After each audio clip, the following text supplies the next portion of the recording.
Bonjour à tous. C'est un plaisir pour moi de vous retrouver, ça fait longtemps. Et c'est vrai que autant pendant le temps du confinement, Marc appelait les uns et les autres à donner des réflexions, des exhortations, autant j'avais rien, mais vraiment ce qui s'appelle rien.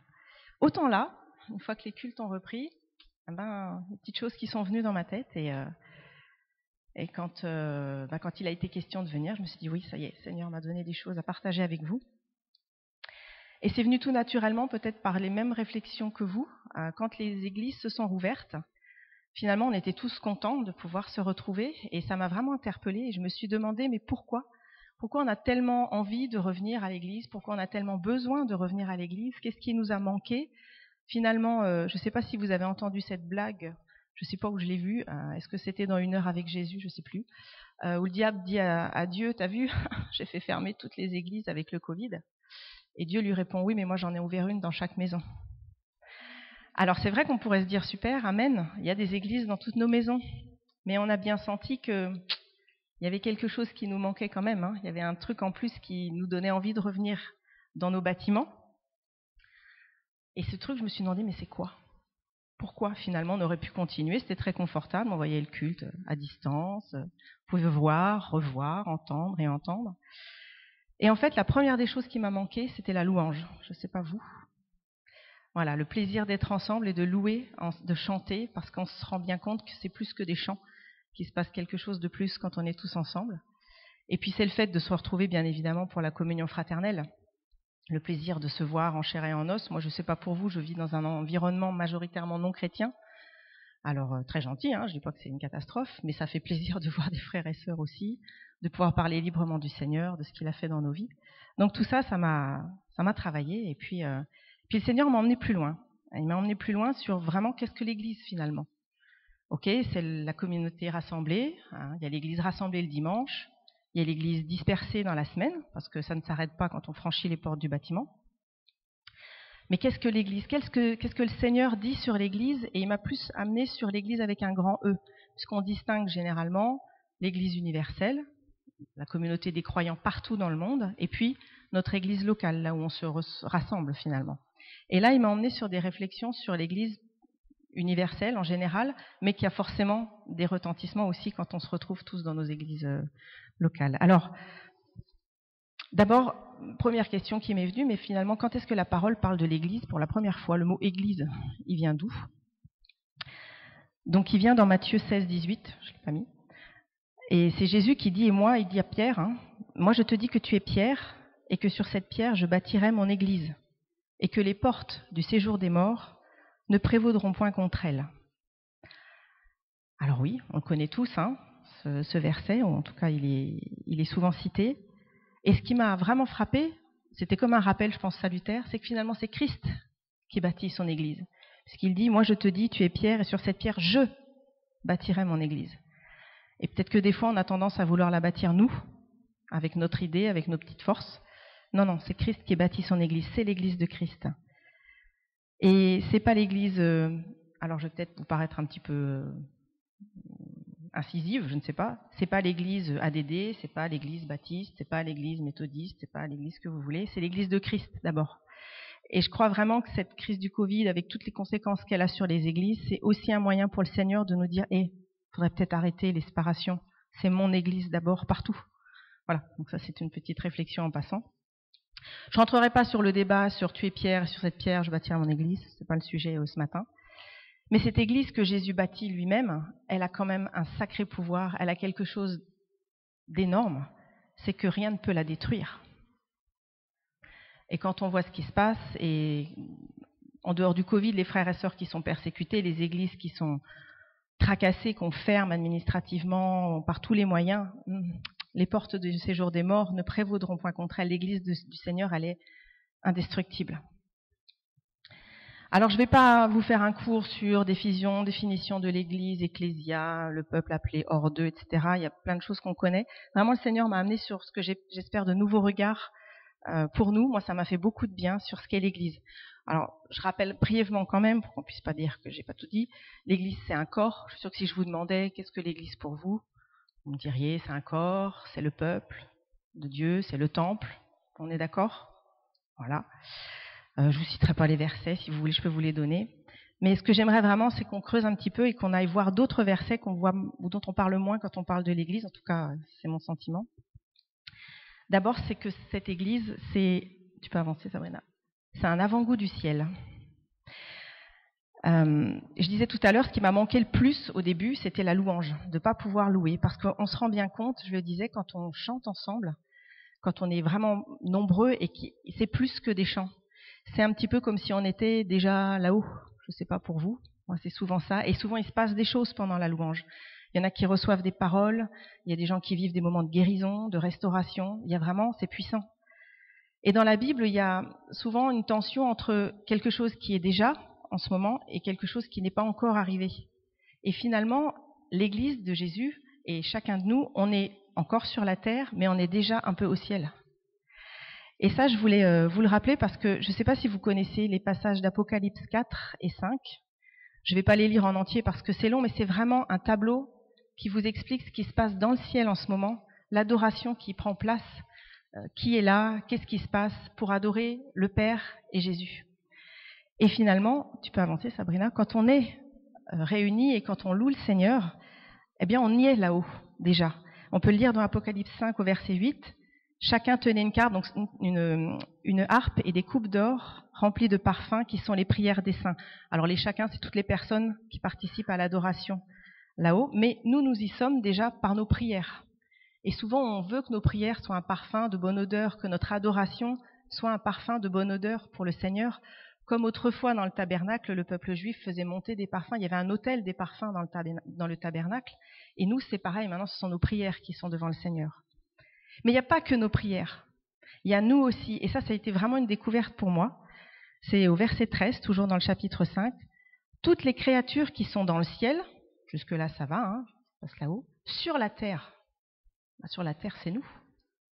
Donc toutes les créatures qui sont dans le ciel, sur la terre, sous la terre, sur la mer, tous les êtres qui s'y trouvent, je considère que c'est nous aussi, je les entendis s'écrier, c'est donc Jean qui parle, qui voit cette scène, à celui qui est assis sur le trône et à l'agneau, soit la louange, l'honneur, la gloire et la domination au siècle des siècles.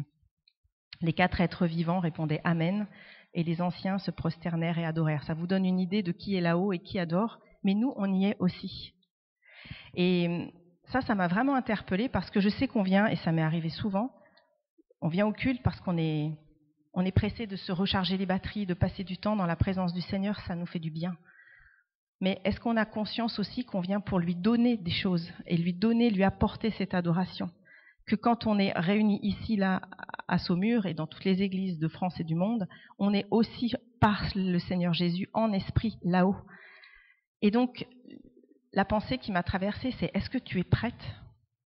Est-ce que tu viens pas parfois un peu trop centré sur moi, ce que le Seigneur va m'apporter et ce que toi tu dois lui apporter? Finalement, c'est quelque chose de sacré quand l'Église se réunit. Alors je sais que dans nos églises, on a souvent tendance à se méfier de ce sacré, parce qu'on a une histoire compliquée avec l'Église. Bref, c'est pas le sujet non plus. Mais quelque part, on a peut-être mis trop de côté cette dimension sacrée du culte et de l'Église et de la louange. Il y a quelque chose qui nous dépasse. Et vraiment, je vous invite à réfléchir à cette idée que quand on vient, est-ce qu'on est préparé à finalement à monter là-haut et à apporter notre adoration? Elle n'est pas que dans la salle de culte, elle est dans les lieux célestes aussi. Voilà, donc c'est première petite réflexion. Et puis le Seigneur m'a amené à une deuxième réflexion. On peut avancer, c'est que l'Église, souvent on dit oui, c'est l'épouse de Christ. On va voir ce matin que c'est aussi une seule chair avec Christ, parce qu'on dit une épouse, d'accord, mais on a l'habitude de ce terme, il forme une seule chair pour un homme et une femme. Mais on va voir dans la parole que c'est aussi la même chose entre Christ et son Église. Et ça, c'est quelque chose de puissant. Donc on va lire dans Éphésiens 5, les versets 25 à 31, donc il faudra faire défiler plusieurs slides.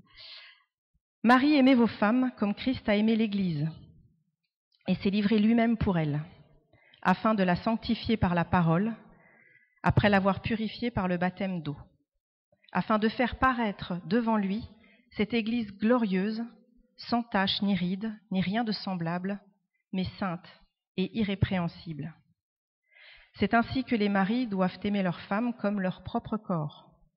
Celui qui aime sa femme s'aime lui-même, car jamais personne n'a haï sa propre chair, mais il la nourrit et en prend soin, comme Christ le fait pour l'Église, parce que nous sommes membres de son corps.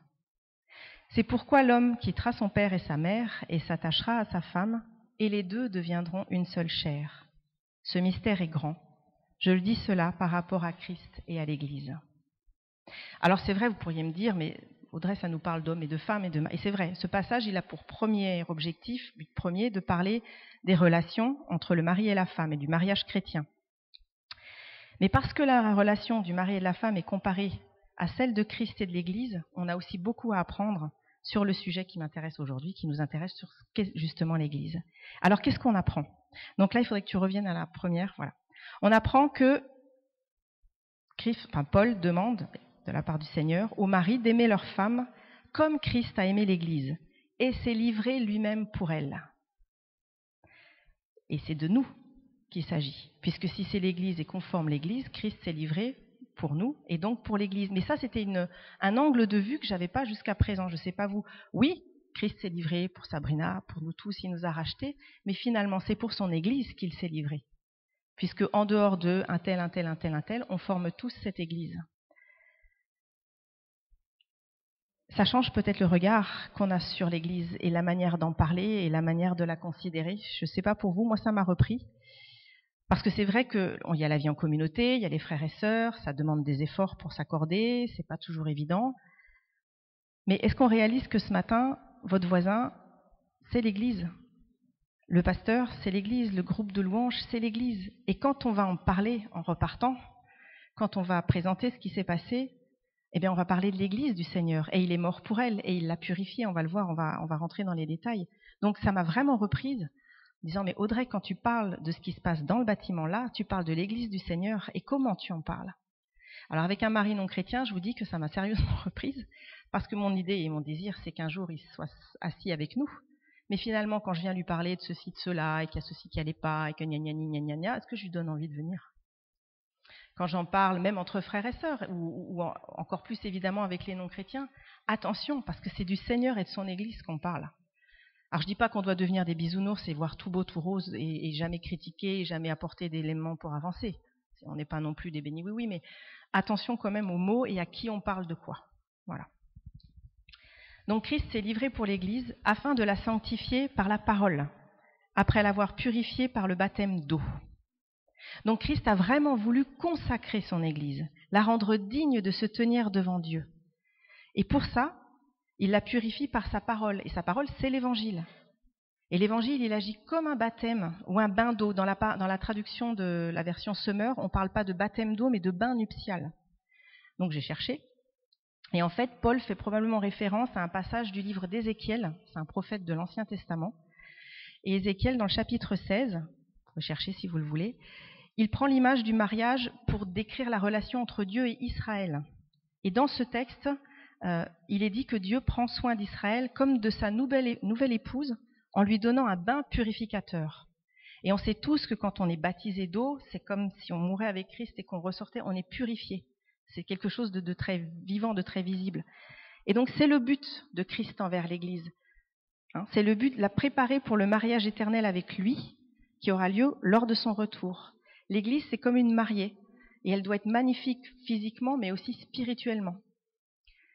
Et là encore, ça m'a repris. Est-ce que je voyais les choses comme ça avant? Très honnêtement, non. Je connaissais ces versets, mais plus sur le côté mariage conjugal, enfin homme-femme. Et là, on parle bien de l'Église qui est l'épouse de l'agneau. Et alors oui, comme je vous disais, je connaissais cette image, l'Église, l'épouse de l'agneau, les noces de l'agneau. On voit souvent Apocalypse, la Nouvelle Jérusalem qui descend, mais cette épouse, elle était un petit peu vague pour moi. Cette Église, c'était une entité un peu floue. En tout cas, c'était pas moi. Voilà, j'étais pas dedans. Et là, le texte me fait vraiment réaliser que cette épouse, j'en fais partie. Et on en fait tous partie.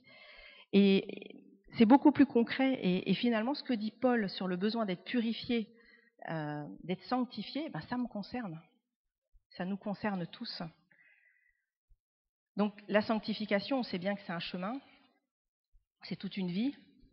Que ça ne va pas se faire en un claquement de doigts, mais vraiment le Seigneur nous appelle à ça. Et si ma sanctification, elle a un impact sur l'Église, ça veut dire que ma croissance spirituelle, elle a un impact sur l'Église, et notre croissance à tous, elle a un impact sur l'Église. Il ne s'agit pas de nous chacun individuellement, mais de nous aussi en tant que corps. Et je pense que ça peut être un encouragement quand des fois on a envie de baisser les bras, de dire Seigneur, là c'est trop compliqué, j'y arrive pas. Non, mais tu fais partie d'un corps. Et ce corps, c'est l'Église du Seigneur. Et il veut te purifier, il veut te préparer parce qu'un jour, il y aura vraiment un mariage là-haut. Donc allez, lâche pas. Tu n'es pas seul, il y a des frères et sœurs et tout le monde est dans le même bateau. Est-ce qu'on prie? Est-ce qu'on voit cette Église sainte devant le Seigneur? Lui, il est mort pour elle, pour la sanctifier, pour la racheter, pour la consacrer. Est-ce qu'on agit dans cette optique de quelque chose qui nous dépasse? Je pose la question, surtout que c'est pas fini. Et on peut avancer au verset 28. Parce que, comme le mari doit prendre soin de sa femme, Christ fait de même avec l'Église. Il la nourrit et il en prend soin. Parce que nous sommes membres de son corps. Son corps, je l'ai déjà dit, c'est chacun de nous, seul, l'Église dispersée dans nos maisons, dans nos travails, dans nos relations, mais c'est aussi l'Église rassemblée. Donc, Église réunie ou dispersée, on est le corps de Christ. Ça ne s'arrête pas quand on est tous ensemble. Ça aussi, c'est quelque chose qui m'a interpellée.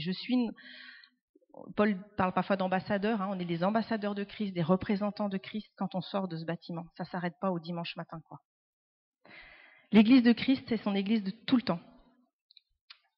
Donc, ce que je disais, le dimanche, les autres jours, et simplement, c'est sa manifestation, la façon d'être l'Église qui change. Les groupes de maison, c'est l'Église.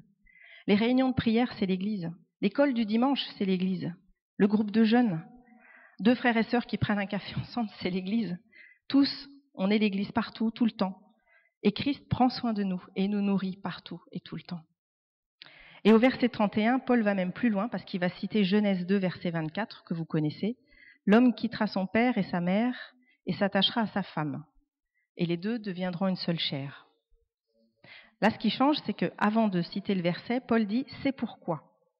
L'homme quittera son père et sa mère, etc. Donc il se réfère à tout ce qu'il a dit juste avant, pour nous faire comprendre que Genèse 2, 24, ça concerne évidemment la relation entre Adam et Ève, ça concerne le mariage humain, mais c'est aussi la relation entre Christ et l'Église, un peu comme un mariage spirituel. Christ et l'Église ne font plus qu'un. Ils deviennent une seule chair. Je ne sais pas si vous... Donc, l'homme quittera son père et sa mère et s'attachera à sa femme, et les deux deviendront une seule chair, et l'Église est le corps de Christ et fait une seule chair avec lui. Paul dit que c'est un mystère. Alors au début, comme vous, je me suis dit, oui, c'est vraiment quelque chose qui me dépasse, là, j'ai pas tout compris. Mais non. En fait, quand on cherche un mystère pour Paul, et il en parle plusieurs fois dans la lettre aux Éphésiens, c'est quelque chose qu'on ne pouvait pas bien comprendre avant que Christ ne vienne sur terre. C'est quelque chose qui était un peu caché ou dont l'explication n'était pas complète. Et maintenant, avec la venue de Christ, ça a été pleinement révélé par le Saint-Esprit. Et donc, en fait, ce qui est révélé là, c'est que par la venue de Christ, il y a la proximité entre le Christ et l'Église qui forment un seul corps, comme Adam et Ève sont une seule chair. Alors oui, je vous l'ai déjà dit, j'avais jamais considéré l'Église comme ça.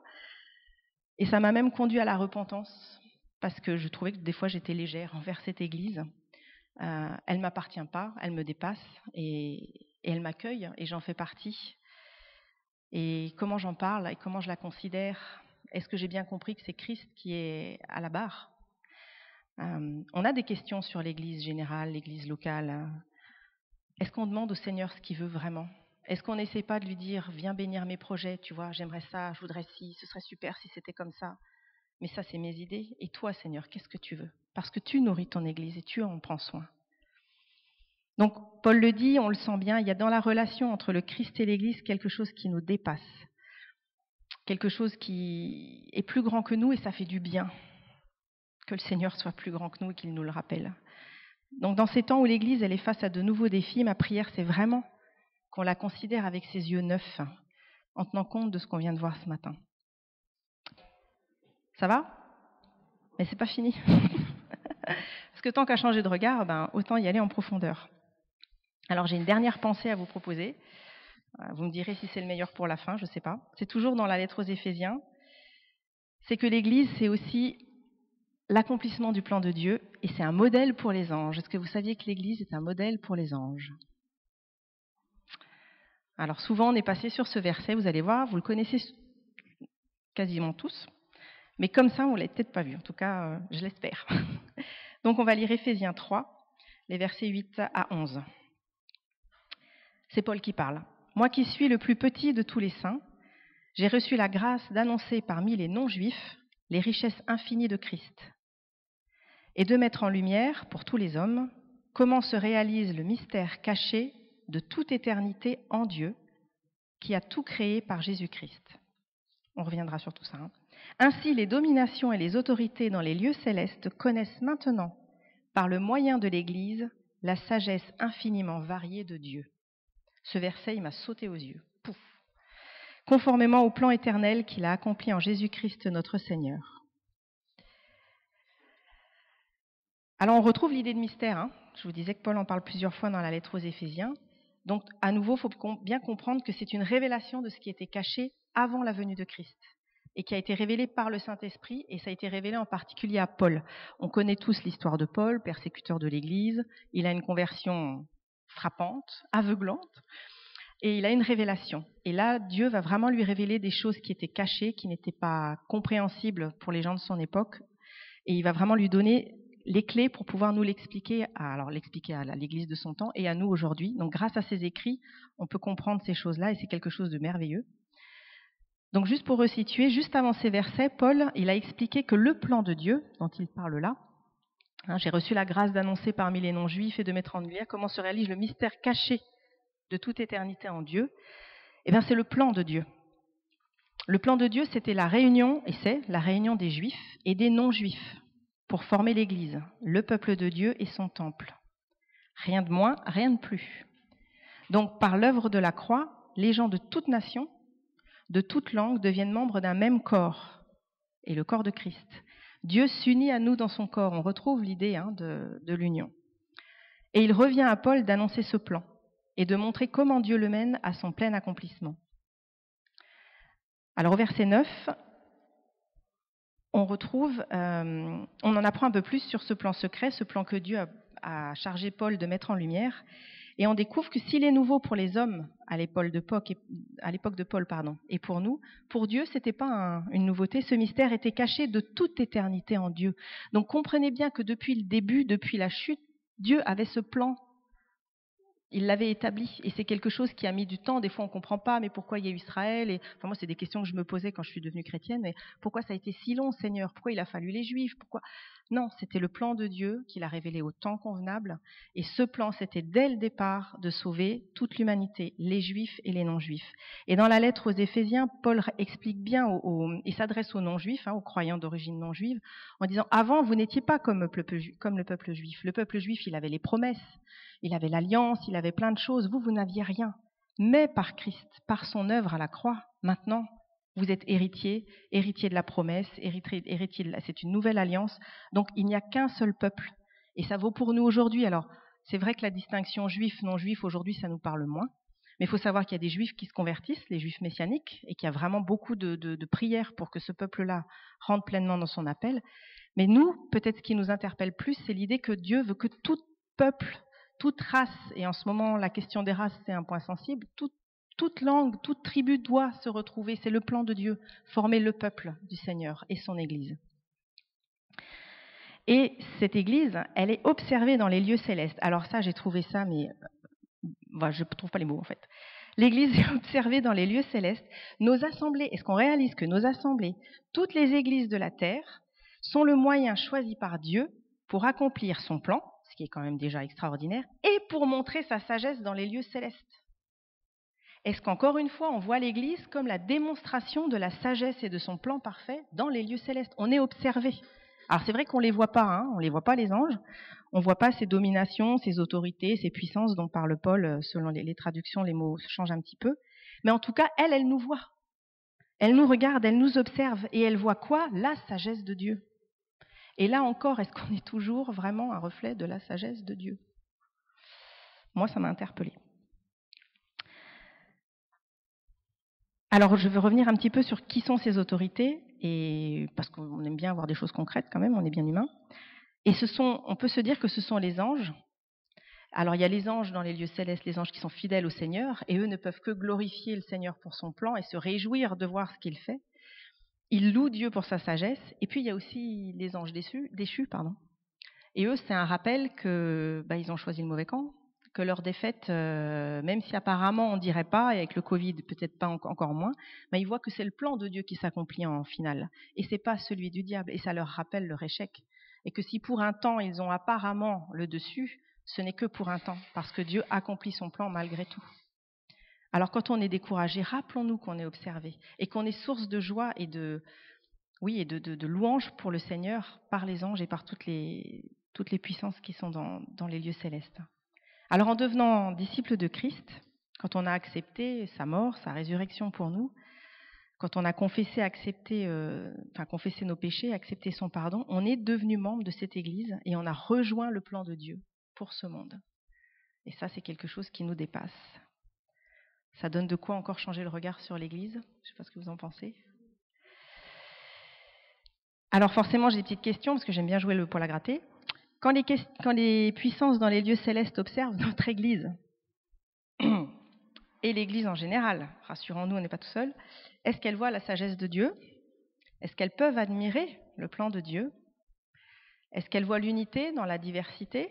Parce que finalement, des peuples, tous les peuples, de toute langue, de toute race, etc., c'est la diversité, mais ils sont tous unis dans l'adoration du Seigneur. Est-ce que c'est déjà le cas ici? Est-ce qu'elle voit l'amour fraternel, malgré les difficultés? On est humain, on se connaît, on sait que ce n'est pas évident. Est-ce qu'elle voit le pardon? Est-ce qu'elle voit le désir de relations vraies et sincères? Et là, on a une clé à jouer, surtout en ce moment. Et le Seigneur nous l'a dit lui-même, c'est à l'amour que vous aurez les uns pour les autres qu'on saura que vous êtes mes disciples. Donc c'est le plan de Dieu, c'est une occasion de louange dans les lieux célestes pour les anges, mais c'est aussi le meilleur plan d'évangélisation possible, quoi. Que l'Église soit ce que Dieu a prévu qu'elle soit. Et vraiment, moi, ça me remet beaucoup en question sur ma relation avec les autres, la façon dont je les considère, et je peux que prier: Seigneur, donne-moi ton regard, donne-moi ton amour, ta compassion pour les perdus, ceux du monde, mais aussi pour mes frères et sœurs dans l'Église. Que je ne considère plus l'Église comme un petit club sympa où on est entre soi, on peut parler du Seigneur et c'est bien cool, parce que c'est bien plus que ça. Et que effectivement, tu nous mets des fois des gens qu'on a du mal à supporter, tu mets des choses difficiles dans nos églises, on doit demander pardon, on doit se remettre en question. Mais si on fait ça, mais le message qu'on a pour le monde, il est explosif, parce que dans le monde, c'est tout sauf ça.